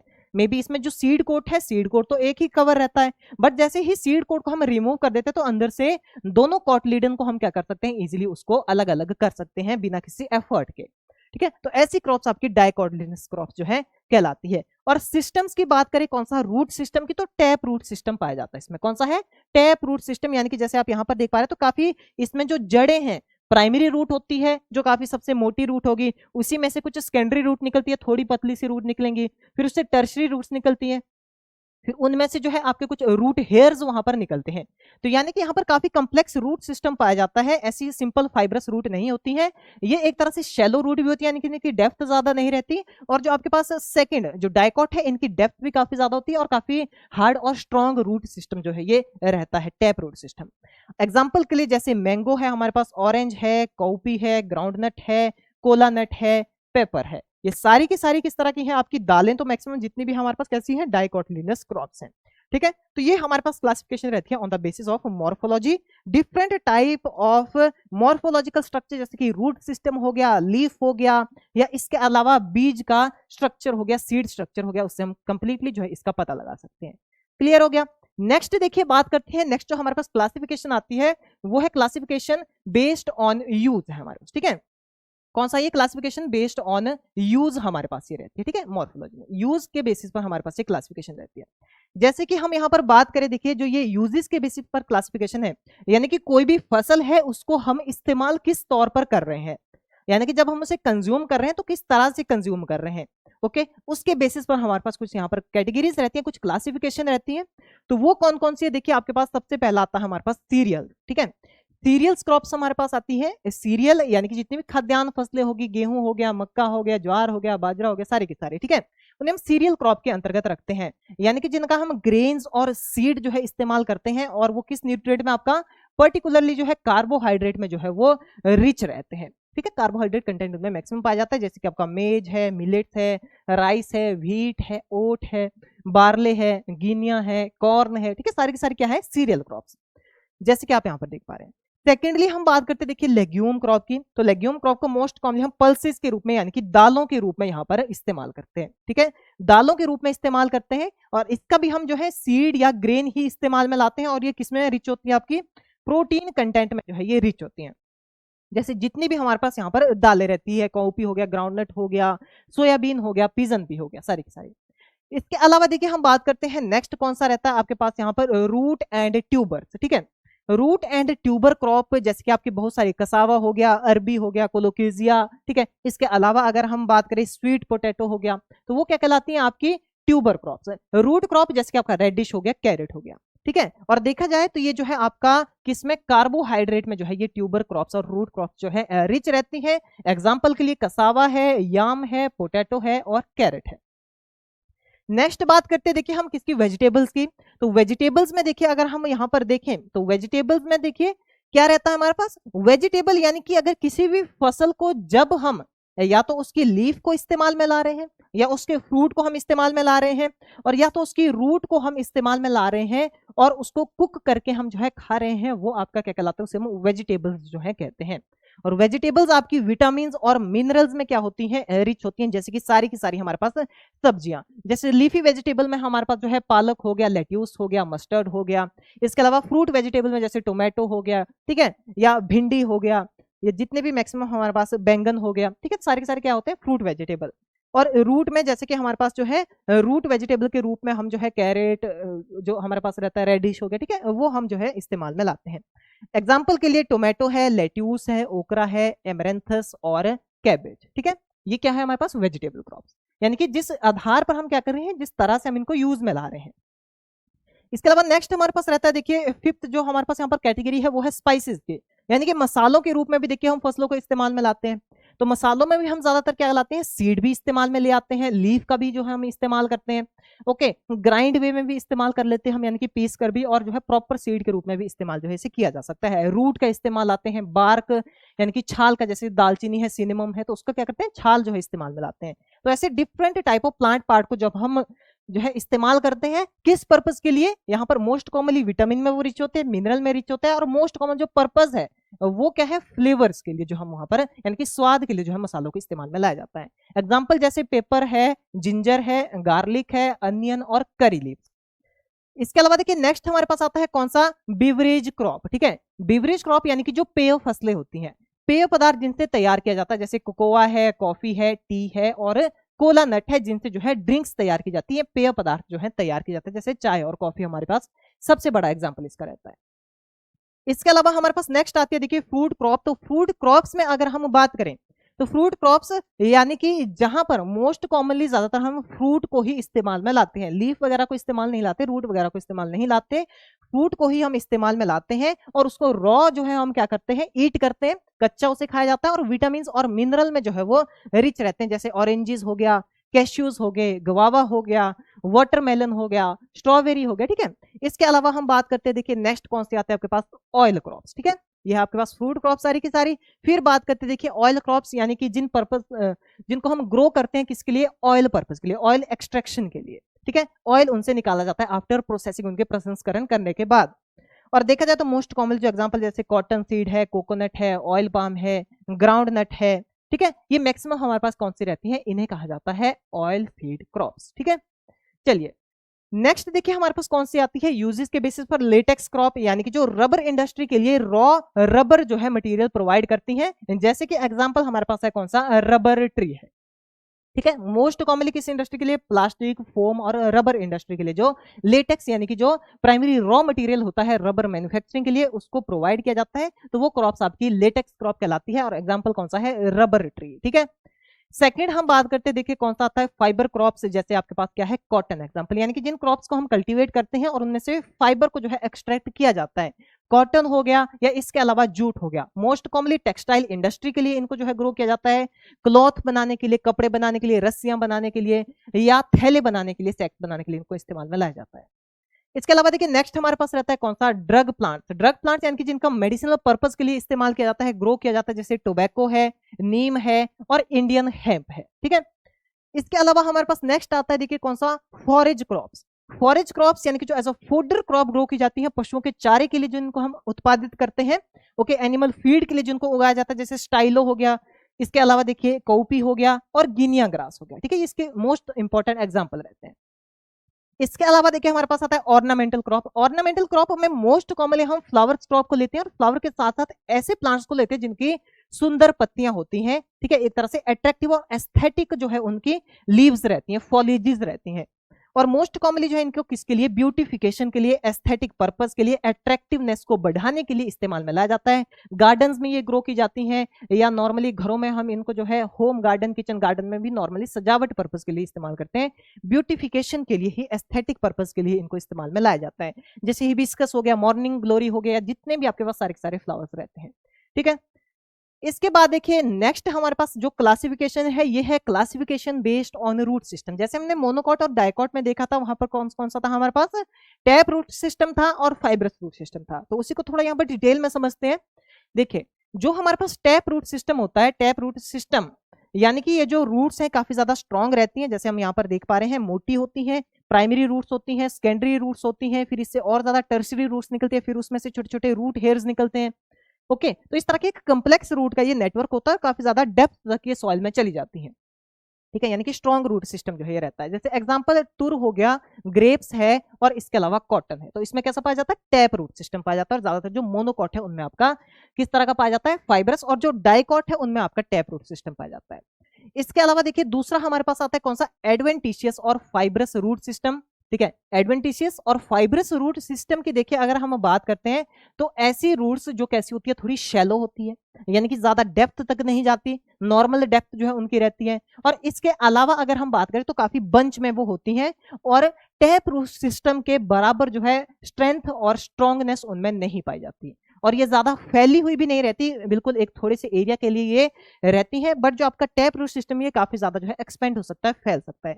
मैक्सिमम जो मोनोकॉट है जैसे cereal crop, wheat and rice हमारे पास है, इसमें किस तरह का रूट सिस्टम पाया जाता है, फाइब्रस रूट सिस्टम जो है इनमें पाया जाता है, ठीक है। और इसी के बेसिस पर, रूट के बेसिस पर ही अगर हम बात करें तो डिफरेंट टाइप ऑफ डेप्थ के बेसिस पर भी हमारे पास क्लासिफिकेशन रहती है, जिसमें आपका जो है एक हमारे पास आता है शैलो डेप्थ जो रहता है, ठीक है, कौन सा, जो शैलो डेप्थ वाली होती है। शैलो डेप्थ जो आपकी 1 मीटर के अंदर अंदर, ठीक है, 1 मीटर के अंदर अंदर जिनका रूट जो है लेंथ रहती है वो आती है शैलो में। फिर हमारे पास कुछ मीडियम रहती है, मीडियम का जो अगर देखा जाए, ठीक है, कैटेगरीज इसमें और होती है, कुछ जो है हमारे पास वेरी शैलो होती है, ठीक है। तो यानी कि देखा जाए तो ओवरऑल जो है लगभग 90 सेंटीमीटर या 1 मीटर के अंतर्गत जो है इनकी रूट लेंथ रहती है। फिर जो हमारे पास मीडियम रूट सिस्टम रहता है तो 1.5 मीटर, ठीक है, यानी कि 150 सेंटीमीटर के नीचे नीचे के अंदर अंदर जो है इनके क्या होती है, रूट डेप्थ जो है इनकी रहती है। इसके अलावा हमारे पास आती है डीप रूटेड, ठीक है, ये जो है एक्सपेंड होकर के डीप रूटेड में अगर हम देखें तो लगभग इसमें जो है 1.5 से ज्यादा तक की, ठीक है, 1.5 से ज्यादा 1.8 मीटर तक, यानी कि 180 सेंटीमीटर तक की जो रूट सिस्टम है वो हमारा रहता है। और डिफरेंट टाइप इनके और भी कैटेगरी है, कुछ वेरी डीप है, बट मोस्ट कॉमनली आपकी ये 3 कैटेगरी जो है यहाँ पर रहती है, ठीक है, क्लियर हो गया। चलिए अब देखिए जो हमारे पास यहाँ पर फाइनल क्लासिफिकेशन रहती है वो कुछ इंपॉर्टेंट है, काफी ज्यादा इंपॉर्टेंट है, और क्वेश्चन में भी इनसे भी आपसे पूछे जा सकते हैं। काफी इंपॉर्टेंट जो है ये हमारे पास क्लासिफिकेशन रहती है। जैसे डिफरेंट टाइप ऑफ कुछ यहाँ पर हम शब्दावली इस्तेमाल करते हैं, कुछ वर्डिंग इस्तेमाल करते हैं कुछ स्पेसिफिक टाइप ऑफ क्रॉपिंग के लिए। जैसे कि हमारे पास यहाँ पर दिया गया है पर्पस के बेसिस पर, यानी कि यूज हम किस तरह से उनको कर रहे हैं। एक तो यूज था कि हम कंज्यूम किस तरह कर रहे हैं, यहाँ पर हमारे पास है कि हम उनको जो है खेतों में किस तरह से इस्तेमाल में ला रहे हैं, खेतों में उनको लगाने का मेन पर्पज क्या है, उसके आधार पर जो हमारे पास क्लासिफिकेशन रहती है। तो जिसमें हमारे पास पहली है देखिए कौन सी, कैच और इमरजेंसी क्रॉप जिसे हम कहते हैं। यानी कि देखिए जब हम कोई मेन क्रॉप प्लांट करते हैं और मेन क्रॉप में हमें अगर लगे कि किसी तरह से यहाँ पर फेलियर आ सकता है या जो है क्लाइमेटिक कंडीशन अकॉर्डिंग नहीं है, प्रोडक्शन जो है काफी कम हो सकती है, तो ऐसे कुछ कारणों के वश, ठीक है, ऐसे कारणवश हम क्या कर सकते हैं, यहाँ पर कुछ ऐसी क्रॉप्स लगाई जाती है जिनकी जो ग्रोथ रेट है वो फास्टर हो और जो है एक कम समय में ही वो जल्दी से जल्दी तैयार हो जाए। जब ऐसी फसलों को हम किसी मेन फसल में लगाते हैं जिसका हमें जो है उत्पादन कम होने का डर रहता है या वो किसी तरह से बिल्कुल खराब हो जाती है, तो वहां पर जब हम एक एक्स्ट्रा फसल लगाते हैं जो फास्ट ग्रोइंग हो, जल्दी ग्रो हो जाती हो और कम समय में ग्रो हो जाती है, जब ऐसी फसल को हम वहां पर प्लांट करते हैं तो ऐसी फसल को हम क्या कहते हैं, कैच क्रॉप या इमरजेंसी, यानी कि इमरजेंसी में लगाई जाएगी। इमरजेंसी क्या हुई कि जो हमने मेन फसल लगाई थी वो सही से उत्पादन नहीं दे सकती, या खराब हो चुकी है, या बिल्कुल होने वाली है, पूरे के पूरे कारण आपको वहां पर दिख गए हैं उसके। तो उस समय जो क्रॉप लगाई जाती है उसे हम कैच क्रॉप या इमरजेंसी क्रॉप जो है उसे कहते हैं, आपातकालीन फसल इसे कहेंगे। ठीक है, यानी कि जो मेन क्रॉप में हमारा लॉस होना था अनफेवरेबल कंडीशन के कारण, उसको थोड़ा हील कर ले, पूरा का पूरा नुकसान ही ना हो जाए, इसलिए हम इस इमरजेंसी क्रॉप को जो है प्लांट करते हैं। ठीक है, एग्जाम्पल जैसे हमारे पास यहाँ पर दिया गया है rye, millet and clover, chickpea and cowpea. इन फसलों को जो हम ज्यादातर एज अ कैच क्रॉप या इमरजेंसी क्रॉप के रूप में इस्तेमाल करते हैं दूसरी फसलों में। देखिए सेकंड हमारे पास कौन सा आता है, कवर क्रॉप। नाम से ही पता चला है कवर क्रॉप, यानी कि ढकने वाली कुछ फसलें।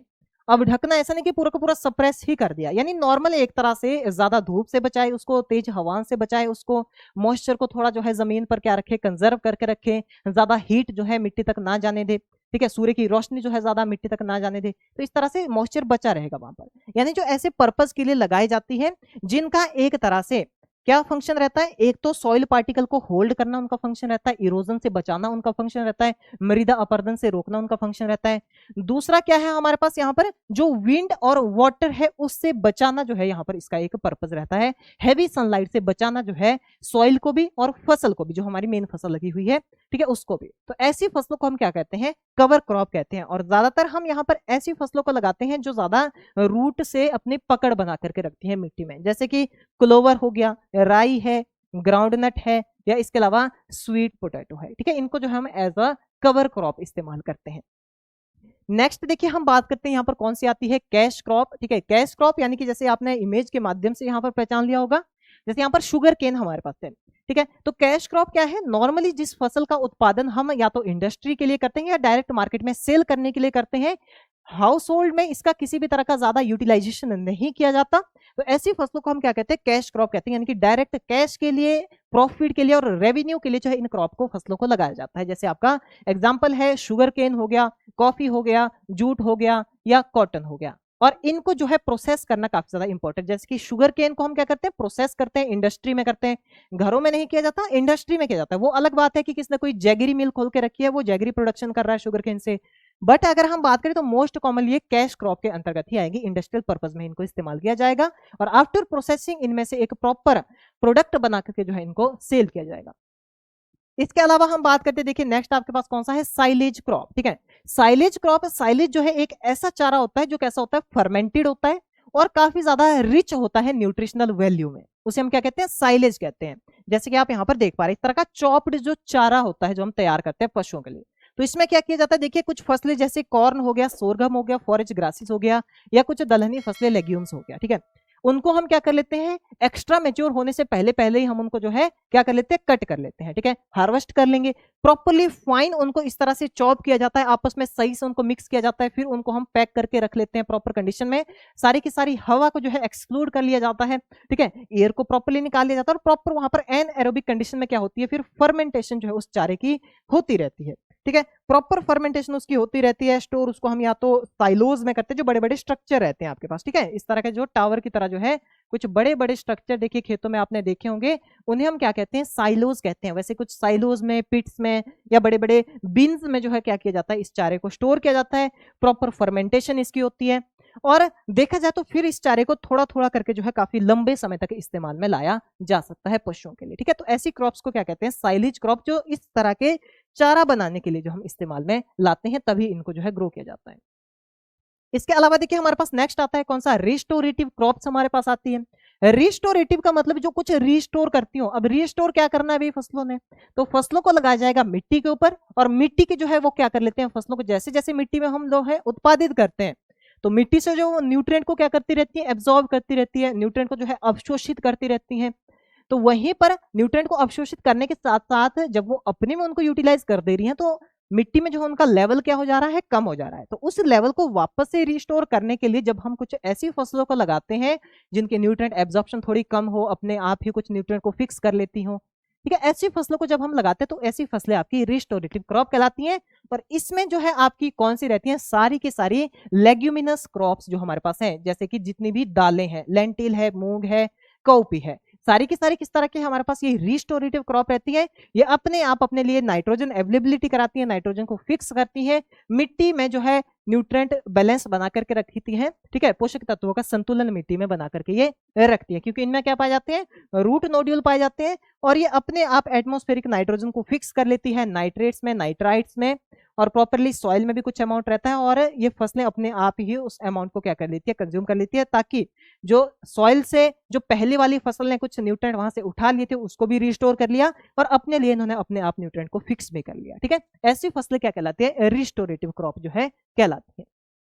और मोस्ट कॉमनली देखिए हमने सारा का सारा जो भी रिस्टोरेटिव क्रॉप है, हमेशा वहां पर आपका कौन सा होना चाहिए, लेग्यूमिनस क्रॉप जो है होनी चाहिए। तो देखिए जो क्रॉप रोटेशन हम करते हैं वो भी एज अ रिस्टोरेशन पर्पज से ही किया जाता है, ठीक है। जो हम क्रॉप रोटेशन करते हैं वो हम किस पर्पज से करते हैं, रिस्टोरेशन पर्पज से जो है हम करते हैं, ताकि मिट्टी में जो न्यूट्रिएंट का बैलेंस खराब हो, जैसे यहाँ पर हमने क्या लगाया था, पैडी लगाया था, उसके बाद मान लीजिए हमने क्या लगाया है, कॉटन लगाया, फिर अब इन्होंने क्या किया है, न्यूट्रिएंट को ऑब्जर्व किया वहां से, बट इन्होंने किसी तरह की फिक्सिंग नहीं की वहां पर सॉइल में, तो फिर लगाई जाएगी कोई ना कोई दलहनी फसल, कोई ना कोई लेग्यूम क्रॉप, वो जाकर के प्रॉपर्ली क्या करेगी, फिक्स करेगी न्यूट्रिएंट्स को सॉइल में, और बैलेंस को जो है पहले की तरह मेंटेन कर लेगी।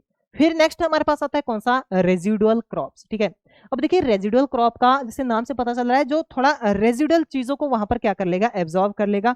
जैसे कि मान लीजिए कोई फसल हमारे पास जो है खेतों में लगी हुई है, अब जो है हम उस फसल की कटाई करने जा रहे हैं, फील्ड में जो है मान लीजिए मॉइस्चर एक्सेस है, तो हम जो है उस समय पर किसी दूसरी फसल को वहां पर क्या कर देते हैं, छिड़काव कर देते हैं, स्टैंडिंग क्रॉप में जो है छिड़काव कर देंगे, किसी तरह की कोई टीलेज नहीं करेंगे, जिससे क्या होगा, जो वहां पर मॉइस्चर है पानी उसमें, ठीक है, जो मॉइस्चर है उसको वो जो हमने वहां पर अभी फसल का छिड़काव किया, सोइंग की, तो वो क्या हो जाएगा, वहां पर उसको एब्जॉर्व कर लेगा, जो मॉइस्चर वहां पर था उसको वो एब्जॉर्व कर लेगा, और प्रॉपर्ली वो भी धीरे धीरे धीरे धीरे क्या करता रहेगा, जर्मिनेट करता रहेगा। उससे पहले हम जो हमारे पास लगी हुई फसल है उसको काट लेंगे, यानी कि मिट्टी में अगर हमने ऐसे ही फसल को काट दिया होता तो मे बी मॉइस्चर जो है फसल में ज्यादा रह जाता, या जब हम फसल की कटाई कर लेते तो जो मॉइस्चर मिट्टी में बचा है वो सारा का सारा जो है हवा में उड़ जाता। तो इसलिए उस मॉइस्चर का प्रॉपर यूटिलाइजेशन किया जाता है, जो बचा हुआ मॉइस्चर है उसको यूटिलाइज कर लिया जाता है, वहां पर हम क्रॉप को सोइंग कर देते हैं। तो ऐसी फसल को हम क्या कहते हैं, रेजिडुअल क्रॉप जो है कहा जाता है। और इनका जो मेन पर्पज है वो रेजिडुअल मॉइस्चर को कंजर्व करना है फील्ड में, ताकि फसल को जब हम हार्वेस्ट करें, देखिए फसल को हार्वेस्ट करेंगे तो जो मिट्टी में मॉइस्चर है वो चला जाएगा, क्योंकि डायरेक्ट सनलाइट का फिर अटैक हो जाएगा। जब तक फसल थी तब तक वो सॉइल जो है कवर थी, बट जब हट गई वो, तो वेजिटेटिव कवर हट गई, डायरेक्ट सनलाइट सॉइल पे पड़ेगी और सॉइल से मॉइस्चर को जो है उठा लेगी। तो इसलिए पहले हम वहां पर फसल को क्या कर लेते हैं, सोइंग कर लेते हैं, ताकि वो धीरे धीरे उसको यूज करती रहे, यूटिलाइज करते रहे। इसमें भी हम मोस्ट कॉमनली जो है दलहनी फसलों का इस्तेमाल करते हैं। ओके, मोस्ट कॉमनली जो आपका पैडी फील्ड है, तो पैडी का जैसे जैसे हार्वेस्टिंग होती रहती है, तो उससे पहले, हार्वेस्टिंग से जस्ट पहले जो हम क्या कर लेते हैं, प्रायर, ठीक है, लगभग 10 से 15 दिन पहले हम इन फसलों को, जैसे ग्राम हो गया, लेंटिल हो गया, चिकपी हो गया, ठीक है, इन फसलों को जो हम क्या करते हैं वहां पर छिड़काव कर देंगे 10 से 15 दिन पहले पैडी की हार्वेस्टिंग के, ताकि वहां पर जो मॉइस्चर है वो ये यूटिलाइज कर ले, कंजर्व रखे, और फिर इजीली हम क्या कर सके, वहां से पैडी को हार्वेस्ट कर सके, ठीक है। तो ऐसी फसलें क्या कहलाती हैं, इन्हें कहा जाता है रेजिडुअल क्रॉप्स, जो है इन्हें कहा जाता है। मेजर जो इनका एक तरह से फंक्शन है वो वहां पर पाए जाने वाले मॉइस्चर को कंजर्व करना और यूटिलाइज करना है, ठीक है। नेक्स्ट बात करते हैं, देखिए कौन सा आता है हमारे पास, नर्स क्रॉप। नर्स यानी कि जैसे हॉस्पिटल्स में जो नर्स होती हैं, किस क्या काम रहता है उनका, उनका भी मेजर काम रहता है टेक केयर करना। तो वैसे ही जब फसलों को, जो हम एक पर्टिकुलर फसल को दूसरी फसल की टेक केयर के लिए लगाते हैं, कौन सी टेक केयर की जाती है वहां पर, उसे प्रोटेक्ट करेगी, वो फ्रॉस्ट से, शीत लहर से प्रोटेक्ट करेगी, और जो धूप से उसे प्रोटेक्ट करेगी, छाया प्रदान करेगी, हवा जब तेज चलेगी उस हवा से उसे बचाएगी। तो ऐसी फसलों को हम क्या कहते हैं, नर्स क्रॉप कहते हैं। जैसे कि सनहेम्प को जो है शुगर केन फील्ड में लगाया जाता है एज अ नर्स क्रॉप, और कौपी में जो है ज्वार को लगाया जाता है एज अ नर्स क्रॉप, ठीक है। इसके अलावा देखिए हम नेक्स्ट बात करते हैं, कौन सा आता है आपके पास, ट्रैप क्रॉप। ट्रैप क्रॉप का भी नाम से ही पता चल रहा है यहाँ पर, ट्रैप क्रॉप यानी कि जो जाला फसल जिसे हम कहेंगे, जंजाल फसल जिसे हम कहेंगे, यानी कि जो ट्रैप करने का काम करेगी। किसको ट्रैप करने का काम करेगी, इंसेक्ट पेस्ट को, ठीक है। ऐसी फसल को जो हम किस लिए लगाते हैं, इंसेक्ट पेस्ट को मेन क्रॉप में जाने से रोकने के लिए लगाई जाती है। ऐसी फसल जो है ट्रैप क्रॉप कहलाती है। जैसे सबसे ज्यादा जो है अगर देखा जाए तो मैरीगोल्ड को जो है काफी ज्यादा इस्तेमाल में लाया जाता है एज अ ट्रैप क्रॉप। इसको या तो रो टू रो लगा दिया जाता है फसलों के बीचों बीच, या जो है पूरी की पूरी पेरिफेरी में, बाहर की बाउंड्री में जो है फसलों की जो खेत है, खेत की बाहरी बाउंड्री में जो इसको प्लांट किया जाता है। अब देखिए कोई भी नुकसानदायी इंसेक्ट अगर जाता है वहां पर, इंसेक्ट जाएगा, इंसेक्ट जो है अट्रैक्ट हो जाएगा इस मैरीगोल्ड पर, वो मेन फसल पर नहीं जाएगा, और मैरीगोल्ड पर वो अट्रैक्ट हो जाएगा, इसके फ्लावर पर अट्रैक्ट हो जाएगा, पत्तियों पर अट्रैक्ट हो जाएगा, इसकी सेंट से जो है वो खुशबू से अट्रैक्ट हो जाएगा, और मेन फसल पर ना जाकर के वो इस पर फीड करता रहेगा। और ये तो हमारे लिए इकोनॉमिक प्रॉपर्टी की नहीं है, इकोनॉमिक पर्पस के लिए हमने इसे नहीं लगाया है, तो हमारी जो मेन फसल है वो बच जाएगी इंसेक्ट पेस्ट के अटैक से। तो ऐसी फसलें क्या कहलाती है, ट्रैप क्रॉप जो है कहलाती है। जो हार्मफुल इंसेक्ट हो गया, या इसके अलावा निमेटोड हो गया, या इसके अलावा वीड्स हो गया, उनके अटैक्स जो है क्या करती है, बचाती है। जैसे कि कैस्टर को लगाया जाता है कॉटन में और ग्राउंड नट में एज अ ट्रैप क्रॉप, जो किस इंसेक्ट को रोकती है, आर्मी वॉर्म जो इंसेक्ट है उसको जो है रोकती है किस फसल में जाने से, कॉटन और ग्राउंड नट फसल में जाने से। ठीक है, तो ये क्या कहलाती है, हमारी ट्रैप क्रॉप कहलाती है। इसके अलावा देखिए नेक्स्ट हमारे पास कौन सा आता है, ट्रक क्रॉप्स आती हैं। ट्रक देखिए हम कहां पर इस्तेमाल करते हैं, जब हमें जो प्रोड्यूस है काफी दूर जगह के लिए भेजना हो, एक डिस्टेंट मार्केट के लिए भेजना हो, किसी दूसरे स्टेट में भेजना हो। जैसे हिमाचल प्रदेश जम्मू कश्मीर से जो सेब जाएंगे, एप्पल जाएंगे, वो ट्रकों के थ्रू देखिए दिल्ली में या साउथ तक जो है पहुंचाए जाते हैं। ठीक है, वेस्ट बंगाल, कोलकाता, ठीक है, साउथ तक जो है वो पहुंचाए जाते हैं। इसके अलावा तो यानी कि ट्रकों के लिए या ट्रकों के माध्यम से जो फसल हमारी एक स्टेट से दूसरे स्टेट तक या किसी डिस्टेंट लोकेशन तक पहुंचाई जाती है, ऐसी फसलों को हम ट्रक क्रॉप कहते हैं। क्या कहते हैं, ट्रक क्रॉप कहते हैं। यानी कि इसमें हम एक फसल का भी उत्पादन करते हैं या एक से ज्यादा फसलों का भी उत्पादन कर लिया जाता है एज अ ट्रक क्रॉप। यानी कि उनकी जो शिपमेंट होती है, फ्रेश जो प्रोड्यूस है उसको दूसरी जगह पर हम क्या करते हैं, पहुंचाते हैं। जैसे एग्जाम्पल के लिए पोटैटो है, देखिए टोमेटोज है और मेलन है, ये काफी दूर दराज क्षेत्रों तक जो है पहुंचाई जाने वाली कुछ फसलें रहती हैं हमारे पास, इन्हें ट्रक क्रॉप कहते हैं। ठीक है, इसके अलावा देखिए जो लास्ट हमारे पास रहता है यहाँ पर ग्रुप, वो है एनर्जी क्रॉप्स का। देखिए एनर्जी क्रॉप क्या है हमारे पास, जैसे जितने भी आपके पास यहाँ पर क्रॉप है, तो देखिए यहाँ पर आप देख पा रहे हैं ग्रोन फॉर बायोफ्यूल, ऐसी क्रॉप्स जिनको हम किस पर्पस के लिए ग्रो कर रहे हैं, बायोफ्यूल पर्पस के लिए जो हम ग्रो कर रहे हैं। एक तो हमारे पास क्या रहता है, पेट्रोलियम, जो हमारे पास जीवाश्म रहते हैं। ठीक है, क्या रहते हैं, जो जीवाश्म रहते हैं। जीवाश्म के अलावा कुछ फसलों से भी हम उन जीवाश्मों को क्या करते हैं, रिप्लेस, यानी पेट्रोल और डीजल को हम कुछ फसलों के एक्सट्रैक्ट से या फसलों के उत्पादन के बाद उनसे कुछ ऐसे सब्सटेंसेस निकाले जाते हैं जो सेम उसी तरह के ईंधन का काम करेंगे, जिन्हें हम बायोफ्यूल कहेंगे, क्योंकि वो फसलों से तैयार किए गए हैं। जीवित फसलों को काट करके उनकी कटाई करके वो इस्तेमाल जो है तैयार किए गए हैं। ठीक है, तो ऐसी जो हमारे पास क्रॉप रहती है उनको हम क्या कहते हैं, एनर्जी क्रॉप कहते हैं, जिनका जो यूटिलाइजेशन है एज अ पेट्रोल और डीजल की तरह जो है यूटिलाइज किया जाता है। यानी कि या इसके अलावा जब उनको ड्राई ही हम क्या करते हैं, उनको जलाते हैं, कंबशन जो है उनका करते हैं, तो वो हीट और पावर प्रोडक्शन के लिए इस्तेमाल में लाई जाती है। क्या प्रोड्यूस करती है, heat and power. Most commonly जैसे जो वुडी क्रॉप्स है या जो वुडी प्लांट है, जैसे विलो हो गया, पॉपुलर के ट्री हो गए, तो उनको जब हम जलाएंगे तो हीट प्रोड्यूस होगी, कंबशन जब उनकी होगी, जब वो जलेंगे तो हीट प्रोड्यूस होगी, पावर प्रोड्यूस होगी। या इसके अलावा देखिए कुछ ट्रॉपिकल ग्रासेस होते हैं, जैसे मिसकैंथस है, पेनिसेटम पर्प्यूरियम है, ये जो ग्रासेस है इनका जो बायोमास है वो काफी ज्यादा होता है, जैसे आप देख सकते हैं। ठीक है, इनका जो बायोमास है काफी ज्यादा होता है, और ये जो बायोमास है इनका, ये जो है फिर डायरेक्ट हम इसके बदौलत क्या कर लेते हैं, इसको जलाने के लिए डायरेक्ट हम इस्तेमाल जो है कर सकते हैं। इसके अलावा कॉर्न हो गया, शुगर केन हो गया, ठीक है, मेज और शुगर केन, इनको भी एज अ बायोफ्यूल क्रॉप जो है ग्रो किया जाता है, और इनसे जो है सब्स्टिट्यूट निकाले जाते हैं। ओके, ईंधन के रूप से जो ईंधन के रूप में जो है इनसे पेट्रोल और डीजल लाइक सब्सटेंस जो है निकाले जाते हैं, जो एज अ बायोफ्यूल इस्तेमाल में लाए जाते हैं। ओके, तो इसीलिए ये क्रॉप्स क्या कहलाती हैं, एनर्जी क्रॉप्स कहलाती है, क्योंकि एनर्जी प्रोडक्शन के लिए जो है इनका इस्तेमाल किया जाता है। ठीक है, तो ये थी देखिए हमारी आज की पर्टिकुलर वीडियो, जिसमें हमने कंप्लीटली बात की क्रॉप्स के बारे में, फसलें क्या होती है, क्या उनके कैरेक्टरिस्टिक्स रहते हैं, क्या विशेषताएं रहती हैं, और डिफरेंट टाइप ऑफ क्लासिफिकेशन के बारे में बात की। जितना भी जो है वर्गीकरण आपका रहता है अलग अलग आधार पर, अलग अलग बेसिस पर, वो कंप्लीटली हमने आज की वीडियो में यहाँ पर बात की। तो उम्मीद करता हूँ आपको जो है क्लियरली यहाँ पर समझ आ गया होगा। इस वीडियो को देखने के बाद जो है यहाँ पर मुश्किल ही लगता है कि आपको जो है किसी और वीडियो पर जाना पड़े या किसी और जगह पर जाना पड़े कि जहां से आप जो है फसल और फसल के वर्गीकरण के बारे में पढ़ें। ठीक है, तो चलिए नेक्स्ट क्लास में मिलते हैं प्रॉपर, और कंप्लीटली जो है अपनी सही से तैयारी करते रहिए। नेक्स्ट क्लास में मिलेंगे, तब तक के लिए थैंक यू, धन्यवाद।